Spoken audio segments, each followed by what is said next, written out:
जीवन छोटा है, शक्ति सीमित है, समय अल्प है।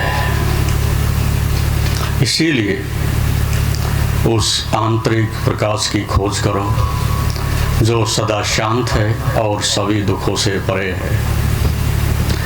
उस महान प्रतीक योग को धारण करो जिसको धारण करने से समस्त संसार आपका अनुगमन करता है और बिना हानि उठाए अनुगमन करता है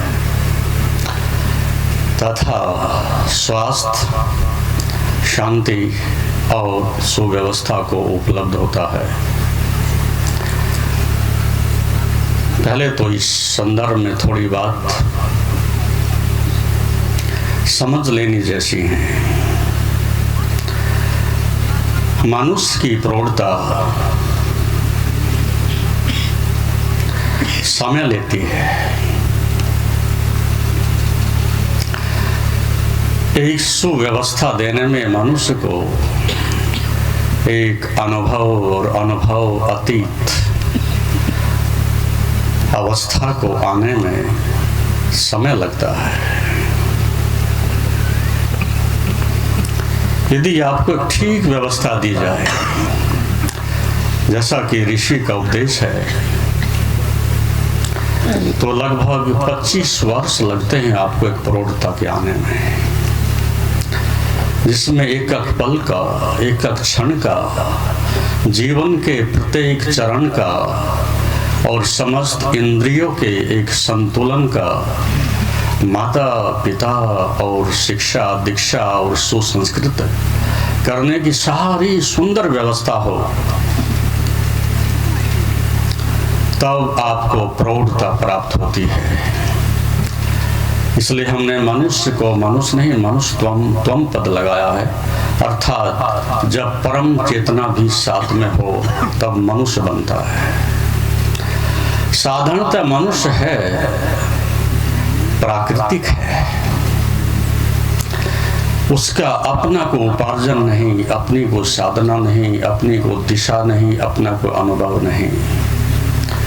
इस दृष्टि से ये संसार में लगभग 99% लोग तामसिक हैं। तामसिक अर्थ है जो नकारात्मक है। तामसिक अर्थ है जो खाने पीने सोने में लगा हुआ है। तामसिक अर्थ है जो उदार नहीं है, केवल धन बटोरने में लगा हुआ है, बांटता नहीं है। तामसिक अर्थ है कि मेरी भले ही हानि हो जाए लेकिन दूसरे का विनाश अवश्य होना चाहिए। और आप देखें, अपने अंतःकरण में अनुभव करके देखें, आप में से दुर्भाग्य से आपकी चेतना का, आपके मन स्थिति का, आपके अंतःकरण का पतन होते होते ये सारे दुर्गुण, सारी बुराइयां आप अपने अंदर निश्चित रूप से कहीं ना कहीं अनुभव करेंगे कि मैं नकारात्मक भी हूँ, संशय से भरा हुआ भी हूँ, दूसरों की निंदा करने में रस रखता हूँ और छीना झपटी में भरोसा रखता हूँ और खा पी के जिंदगी को वैसे ही व्यतीत करता हूँ। तो दो प्रकार के केंद्र हैं मनुष्य के जीवन में। एक इगोसेंट्रिक अर्थात अहंकार केंद्रित व्यक्ति, मैं उसकी बात कर रहा हूं, और एक परम चेतन से, आत्मा से, प्रज्ञा से, परम प्रकाश से आप्लावित होकर के जो जीवन जीता है उसका चेतना अपना केंद्र है। इसलिए अपने केंद्र से जुड़े रहना ही उस व्यक्ति का स्वभाव है। तो आपके पास केंद्र तो है लेकिन अहंकार केंद्रित केंद्र है, और केंद्र के बदल जाने से परिधि बदल जाती है। ये आप विज्ञान के, साइंस के विद्यार्थी हो, जैसे ही अहंकार का साम्राज्य आता है मनुष्य में महातामस, हिंसा, शोषण, वासना, सब दुर्गुण चले आते हैं। जैसे रानी मक्खी उड़ान भरती है शेष मधुमक्खियां उसका अनुगमन करती हैं। तो मनुर्भव वेद का ऋषि कहता है, श्रेष्ठ बात कहता है। सामान्य अर्थों में आप मनुष्य हो, लेकिन जब मनुष्य के साथ मनन भी जुड़ जाता है, जैसा कि मैंने कल कहा कि वेदांत के 3 चरण हैं, श्रवण, मनन, निदिध्यासन। अभी तो हमें श्रवण करने की कला भी नहीं आई, मनन तो बहुत दूर की बात है। सुनना एक बहुत बड़ी कला है, श्रोतापन्न होना, श्रावक होना बहुत बड़ी कला है। जब आपकी संपूर्ण चेतना कान बन जाए, कोई बिखराव नहीं है, ऐसी एकाग्रता और एकजुटता है कि शब्द नहीं, शब्द की आत्मा को पीने लगते हो आप।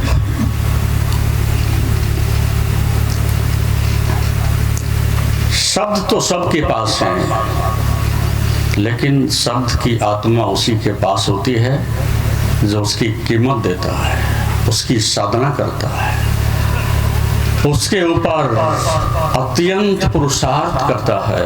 अथय त्रिविधम मुखम अत्यंत निवर्ति, अत्यंत पुरुषार्थ। श्रम सभी करते हैं पेट के लिए, परिश्रम सभी करते हैं धन कमाने के लिए, लेकिन पुरुषार्थ तो वही करता है जिसको परम धन चाहिए। एक जगह भक्ति सूत्र में कहा है, अथा तो भक्ति जिज्ञासा, पहला ही सूत्र है। कई बार तुम्हारे मन में संशय नहीं उठा होगा, लेकिन उठना चाहिए था। अथा तो भक्ति जिज्ञासा क्यों कहा? अथा तो ब्रह्म जिज्ञासा क्यों नहीं कहा? वहां परमात्मा की जिज्ञासा क्यों नहीं कही? क्योंकि वहां तुम्हारी पात्रता ही नहीं है। वेदांत ये बात कह सकता है क्योंकि वो शिखर के बिल्कुल निकट बैठा है। तत्वमसि श्वेत केतु, उसके लिए इतनी बात पर्याप्त है। जिस पानी को गर्म करते हैं और 99.9 डिग्री तक पहुंच गया हो, तो उसको भाप बनने में एक छलांग लेनी पड़ती है, बस। ये वेदांत है, वेदांत कह सकता है। लेकिन अथा तो भक्ति जिज्ञासा, हम भक्ति की जिज्ञासा का अर्थ क्या हुआ कि तुम्हें एक पात्रता चाहिए, और बिना पात्रता के हृदय में श्रद्धा, प्रेम, करुणा, समर्पण रखोगे कहां जब पात्र ही नहीं है तो। लेकिन ये तो भक्त की बात हुई, साधक की बात हुई। आपकी बात करो तो अथा तो धनम जिज्ञासा। संसार में लगभग 99% लोगों की अथा तो धनम जिज्ञासा, धन की जिज्ञासा है। और इसको हमारे ऋषियों ने सबसे निम्नतम पायदान पर रखा है। और बहुत सारे परम धन हैं, प्रज्ञा है, विवेक है, सेवा है, दान है, भक्ति है, निष्काम का बहुत सारे श्रेणियां हैं ऊपर तक। लेकिन धन को केवल आपके शरीर की रक्षा करने के लिए स्थान दिया है। इसके आगे तो बहुत सारे पायदान हैं, बहुत सारी सीढ़ियां हैं। और ये दुर्भाग्य है कि हम बीज होकर के समाप्त हो जाएं। जो व्यक्ति धन पर निगाह गाड़ करके बैठा है, वो अपने बीज के साथ आया और बीज के साथ ही नष्ट हो जाएगा। एक संभावना थी कि बीज अंकुरित हो, पत्तियां आए, फूल आए, फल लगे, और एक संसार को और अपने को तृप्ति मिले। समस्त अध्यात्म का और कोई अर्थ नहीं था कि मनुष्य एक अनघड़ पत्थर की तरह से आता है और मनुष्य एक बुद्धू की तरह से आता है। लेकिन उसे तराशा जाता है तो फिर पत्थर प्रतिमा बनता है। उस प्रतिमा की खोज है योग, आपको तराशने की खोज है योग। जो भी कुछ अनावश्यक है, अनिष्ट है, अमंगल है, उस सब को हटाने का एक आंतरिक अनुशासन है योग, जिसको भगवान पतंजलि ने पहले सूत्र में ही अथ योगानुशासनम, ये वो अनुशासन है जिसको समाज, परंपरा, रूढ़िवादिता, राजनीति, वो अनुशासन नहीं है। यह वह अनुशासन है जो तुम्हारे केंद्र से आता है, तुम्हारी स्वयं की सत्ता से आता है, तुम्हारे स्वयं के अनुभव से आता है, तुम्हारी लंबी योग की साधना से आता है।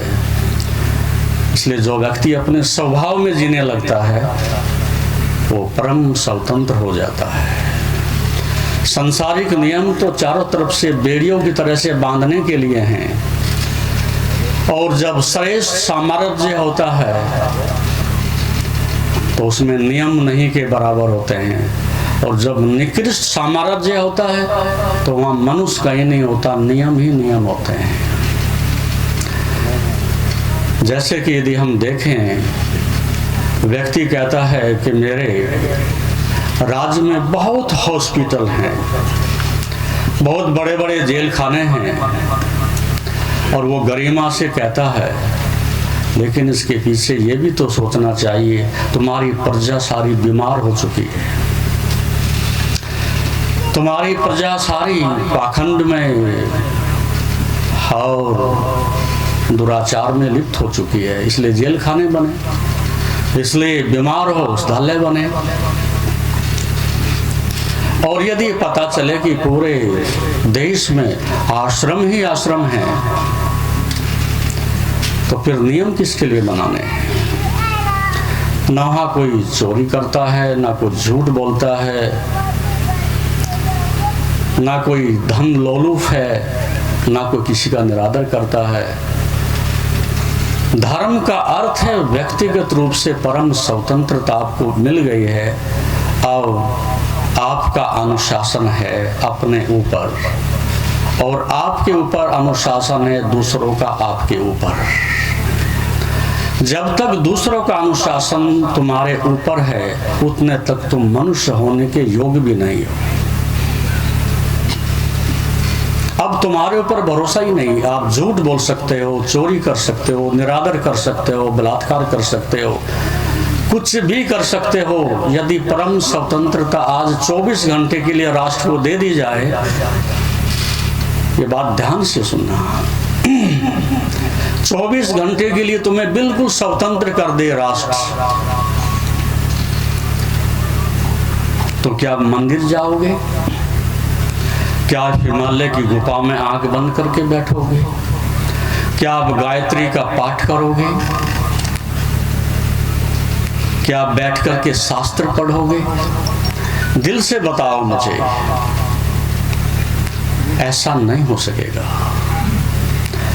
जिन लोगों के अचेतन मन में लंबे समय से ये है कि उस व्यक्ति को मारना था, लेकिन सरकार मारने नहीं देगी, सजा का डर है, वो मुझे मारने नहीं देगी, स्वतंत्रता मिलते ही वो व्यक्ति को मारेगा। किसी व्यक्ति को गरीबी है, धन का अभाव है, वो तत्क्षण बैंक में दौड़ावा जाएगा, बैंक लूटेगा। दुराचार आदमी किसी का चरित्र लूटेगा। आप सोचिएगा, अभी मनुष्य को बेड़ियों से बांध रखा है, और धर्म का मतलब है बेड़ियों से मुक्त करना, बंधन से मुक्त करना, और हमें चारों तरफ से बांधा हुआ है। तो ये बात धर्म के, स्वभाव के, जीवन के बिल्कुल विरुद्ध है। ये संस्कृति नहीं है, विकृति है। और कल भी मैंने बात कही थी, फिर दोहरा देता हूं। जैसा मैंने कहा कि 3 स्तंभ है, राजनीति और धर्म और शिक्षा।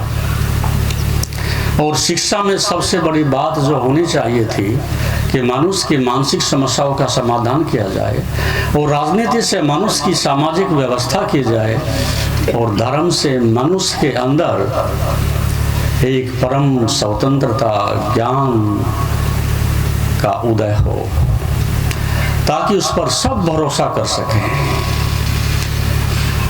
ये परम स्वतंत्रता है। तो शिक्षा का अर्थ है कि साक्षर करना ही नहीं है, एक आजीविका के लिए टेक्नोलॉजी ट्रांसफर करना जरूरी नहीं है। शिक्षा भले ही कम हो, लेकिन सुसंस्कृत करना अत्यंत जरूरी है। वो कार्य हजारों वर्ष से हो ही नहीं रहा। मनुष्य को सुसंस्कृत के बिना न तो नशा से मुक्ति हो सकती है, न चोरी से मुक्ति हो सकती है, न झूठ से मुक्ति हो सकती है। ये बुराई तो रहेगी।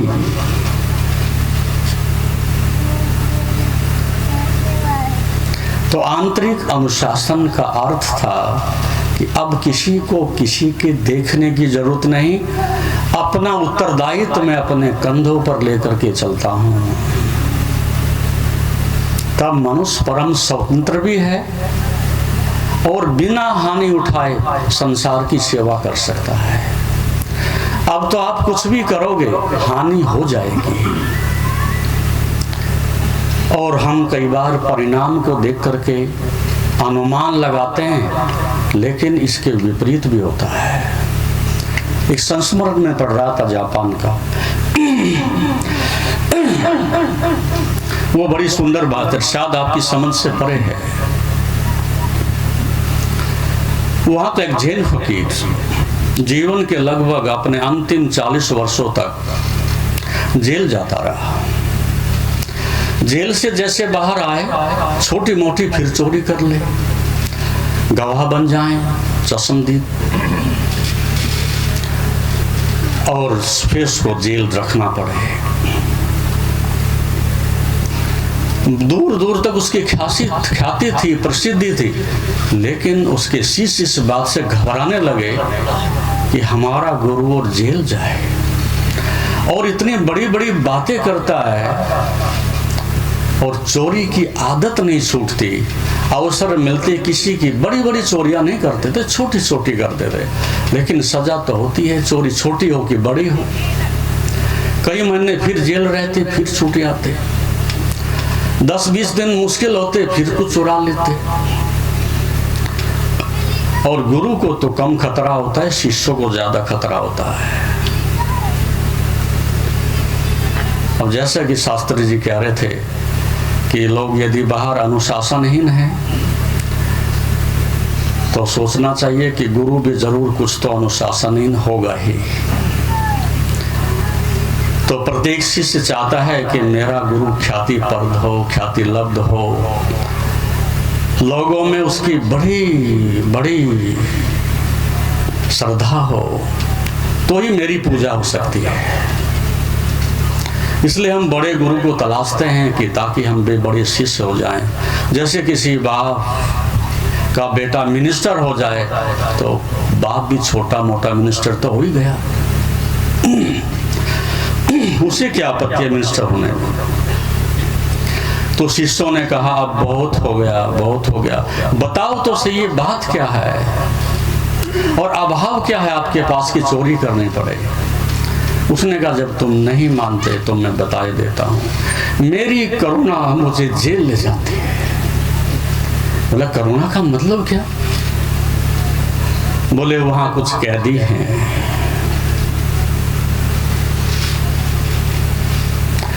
कुछ लोग दुखी हैं, पाप से ग्रसित हैं, जीवन की धारा से बहुत दूर निकल गए हैं। तुम्हारी सेवा तो कोई भी कर दे, उनकी सेवा कौन करेगा? उनके जीवन को रूपांतरित कौन करेगा? मैं चोरी करुणा के कारण करता हूं, उनसे बड़ा प्रेम है मुझे, इस कारण से मैं ये चोरी करता हूं। कृत्य को देख करके आप अनुमान नहीं लगा सकते कि इसका परिणाम क्या होगा। भाव से पता चलता है, बाहर के कर्म से कुछ पता नहीं चल सकेगा। भगवान बुद्ध कितनी बार वेश्यालय में ठहरे हैं और बड़े संदेह हुए हैं, लेकिन इस बात की वो क्या परवाह करते हैं। तो उस संत ने कहा कि मेरी हृदय में करुणा है, जिसके लिए मैंने जन्म लिया है, कोई भी हो और कहीं भी हो, उसे ठीक होने का, उसे भी ब्रह्म ज्ञान प्राप्त करने का, उसे भी सत्य को जानने का हक है। और यदि मैं संत के रूप में जाऊं तो उनके और मेरे बीच में बहुत दूरी होगी, वो मुझे स्वीकार नहीं करेंगे। चोर का उद्धार करना है तो चोर बन के ही करना पड़ेगा, उनके तल पर ही आना पड़ेगा। और उनके साथ में रात दिन रहता हूं और महीनों साधना करके जब निकलता हूं तो वो दूसरे आदमी हो जाते हैं। ये एक ढंग है। कैसे भी हो, हमारा प्रयास ये है कि शिक्षा का अर्थ सुसंस्कृत करना है, वो काम हो नहीं रहा। और धर्म का कार्य है कि मनुष्य महाजागरण से, अंतःकरण की स्वतंत्रता से, सब प्रकार से तृप्त होकर के और समाज के लिए उस करुणा से सेवा कर सके। लेकिन वो समाज की, शिक्षा की, राजनीति की जैसी भी व्यवस्था है, उसमें केवल ही सुझाव ही दिया जा सकता है, लेकिन कुछ किया जा सकेगा उसके लिए कोई संभावना नहीं है। तो इसलिए मैं कह रहा था कि उस अवस्था को प्राप्त करने के लिए ऋषियों ने एक व्यवस्था दी है। जैसा कि ऋग्वेद का ऋषि कहता है, अभूते ही जागरणम। यदि हम सभी वेद और उपनिषद की बात करें तो एक शब्द में भी कह सकते हैं महाजागरण। वेदों का, उपनिषदों का महामंत्र है। और हम गीता को एक शब्द में कह सकें तो समर्पण उसका सार है। और यदि हम मनुष्य के जीवन की बात करें तो उसके जीवन का एक ही सार है, ध्यान और ध्यान और ध्यान। और ध्यान की भूमि में ही समझ पैदा होती है, ध्यान की भूमि में ही मनन पैदा होता है। और जिसके पास मनन हो जाता है, उस व्यक्ति के जीवन में एक क्रांति आती है। उस मनन से ही गुरु तैरता है और अपने शिष्यों को भी तैराता है। उस मनन से ही परिवार को बचा लिया जाता है। उस मनन से ही व्यक्ति को अपनी इंद्रियों का गुलाम बन करके भटकना नहीं पड़ता। उस मनन से ही व्यक्ति को दूसरों के द्वार पर जाकर के सुख की, शांति की भिक्षा मांगने नहीं पड़ती। मनन तभी होता है कि जब मन के साथ आपकी चेतना भी खड़ी हो जाती है। अकेले मनन से कुछ भी नहीं होगा। वो हमें चाहिए, लेकिन पात्रता चाहिए। वो हम बहुत पीछे छोड़ आए। पात्र ही नहीं है तो करोगे क्या। एक और संस्मरण में पढ़ रहा था, सम्राट की 3 संतानें और जुड़वा संतानें, कला में, कौशल में, शिक्षा में, युद्ध में, सब तीनों एक से बढ़कर के एक। और जब वो युवा हो गए, इस बात की राजा को कठिनाई होनी ही थी। यदि एक का भी चयन करता है तो 2 के साथ निरादर हो जाता है, पक्षपात हो जाता है। कई वर्ष तक असमंजस रहा। अंत में अपने गुरु से जाकर के निवेदन किया कि मैं बड़ी दुविधा में हूँ और अन्याय में कर नहीं सकता। तीनों ये बच्चे मुझे अत्यंत प्रिय हैं और महाप्रतिभाशाली हैं। इसका निर्णय कैसे हो सकता है? तुम ही निपटारा कर सकते हो। उसने कहा कोई बात नहीं, ये बात बड़ी आसान है और हो जाएगी। उसने लगभग 1 बोरी फूल, उनके बीज उनके हाथ में थमाए, उनके साथ गए और जाकर के कहा कि आप तो यात्रा पर निकलो 3 महीने के लिए, 6 महीने के लिए, और इन तीनों बेटों को ये बराबर बराबर फूल बांट दो, उसके बीज बांट दो, और उनसे कहो जब मैं वापस लौटूंगा तीर्थ यात्रा से मुझे सुरक्षित मिलने चाहिए। और इसी पर निर्भर करेगा कि सम्राट कौन बनेगा। वो तो तीर्थ यात्रा पर निकले। एक बेटे ने सोचा कि बीज हैं, बाहर रखेंगे, चूहे खाएंगे, सड़ जाएंगे, गल जाएंगे, असुरक्षित हो जाएंगे, एक तिजोरी में बंद करके रख देता हूँ, क्या समस्या है, जब आएंगे निकाल करके दे दूंगा। दूसरे बेटे ने सोचा कि बीज ही तो देने हैं, एक दुकान पर जाकर के बेच देता हूँ, जब आएंगे ला करके उनके हाथ में थमा दूंगा। और तीसरे बेटे ने सोचा कि बीज का अर्थ तो कुछ और ही होता है। बीज का तो अर्थ ही होता है कि जिसकी वृद्धि होती है, जिसका विकास होता है, जो और बढ़ता जाता है, वो वृक्ष बन सकता है। बीज तो बीज ही है, और बीज वृक्ष बन सकता है तभी उसका सौंदर्य है। उसने जाकर के पीछे महल के बड़े खेत में उन बीजों का रोपण किया और खाद पानी सेवा करता रहा।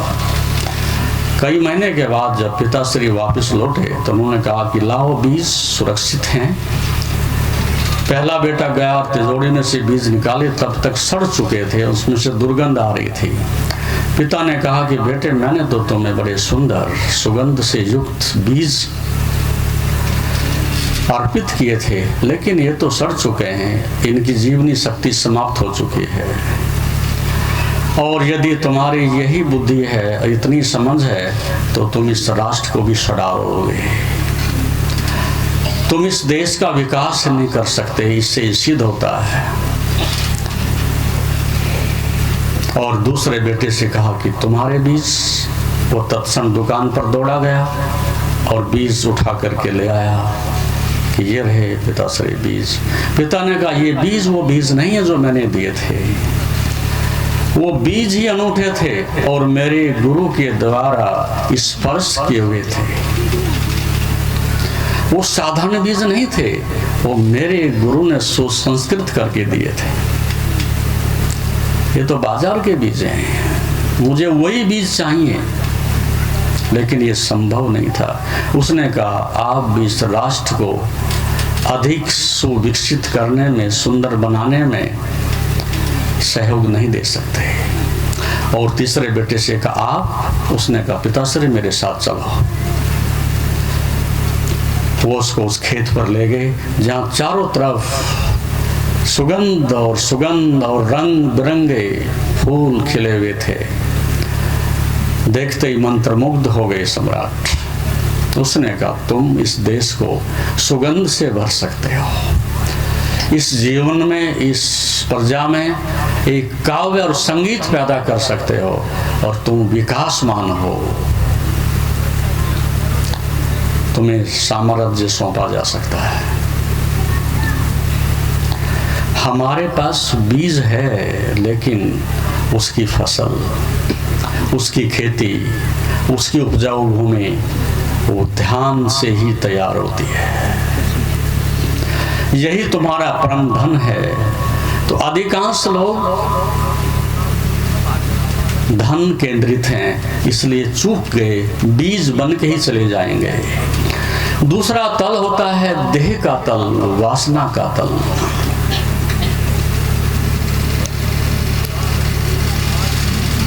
अधिकांश हमारे संबंध शारीरिक हैं, आत्मिक नहीं है।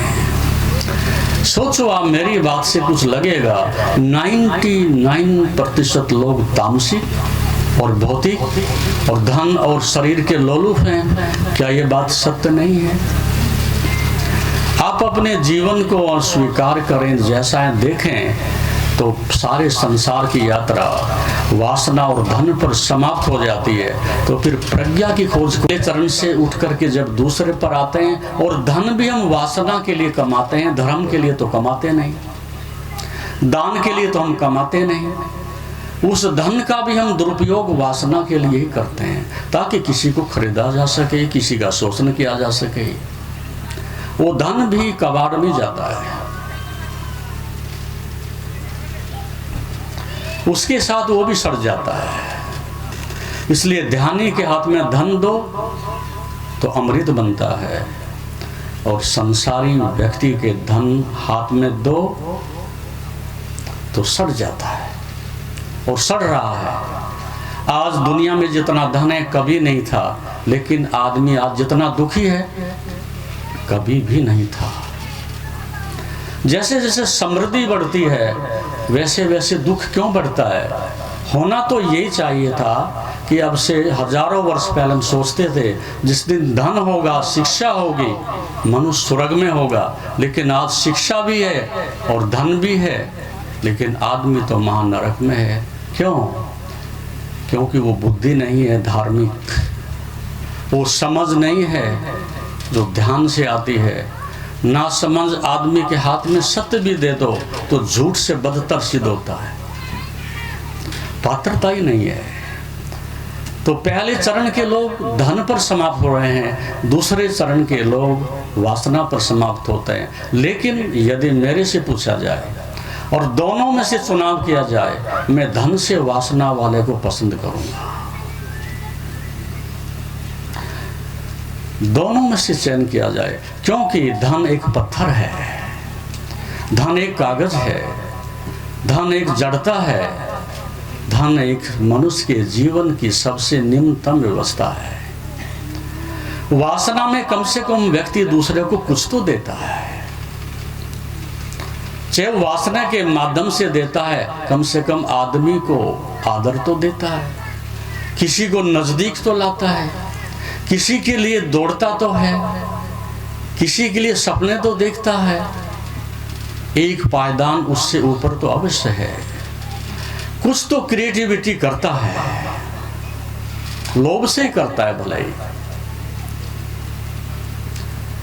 और तीसरा तल होता है मन का, शुद्धतम प्रेम का। और ये बुरी बात नहीं है, मैं निंदा भी नहीं करता। धन से भी, उसकी व्यर्थता से भी उबना पड़ता है, वह भी होना चाहिए। एक आदमी कहता है मैंने तो करोड़ों पर लात मार दी, लेकिन करोड़ थे ही नहीं, लात क्या मार दी है? धन हो और उसकी व्यर्थता का बोध हो जाए तो धन से मुक्ति होती है। अर्थात धन ज़्यादा से ज़्यादा रोटी दे देगा, कपड़े दे देगा, अच्छा मकान दे देगा, आप कहें कि मोक्ष भी दे दे और आनंद भी दे दे, शांति भी दे दे, आप गलत जगह भीख मांग रहे हो। धन से जो चाहिए वो ले लीजिएगा।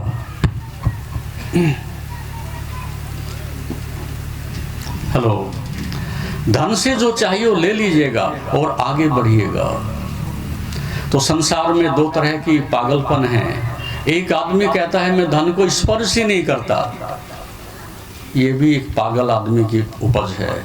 और एक आदमी धन को स्पर्श करने में ही लगा रहता है, लेकिन धन के साथ एक अच्छा संबंध भी बनता है।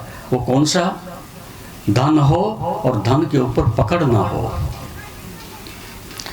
हमने जो दान की बात की है, दान उसका एक अच्छा विकल्प है, एक सब्स्टिट्यूट है, एक अच्छा द्वार है उसका सदुपयोग करने का। जब अधिक हो तो बांट दीजिएगा, धन हो तो पकड़ मत बनाइएगा, तो धन भी दान बन जाएगा और दान भी मनुष्य के ज्ञान का एक साधन बन जाएगा। और वासना से जब मनुष्य उगता है तो तीसरा तल होता है एक प्रेम का तल। दो व्यक्तियों के बीच, शरीर का नहीं, दो सुंदर सकारात्मक मन का मिलन। जहां दो मन मिलते हैं वहां प्रेम पैदा होता है, और जहां दो तन मिलते हैं वहां वासना पैदा होती है। तो ये तल तीसरा, मन का तल, शिव संकल्पमस्तु। जब ये शिव को, संकल्प को, सकारात्मकता को, साधना को, आंतरिक अनुशासन को उपलब्ध होता है, तब पति और पत्नी के बीच में, बाप और बेटे के बीच में, गुरु और शिष्य के बीच में एक अनूठा प्रेम पैदा होता है। और वो कब? जब दोनों के बीच में से अहंकार खो जाता है। अहंकार के साथ प्रेम हो ही नहीं सकता, और अहंकार प्रेम कभी करने भी नहीं देगा।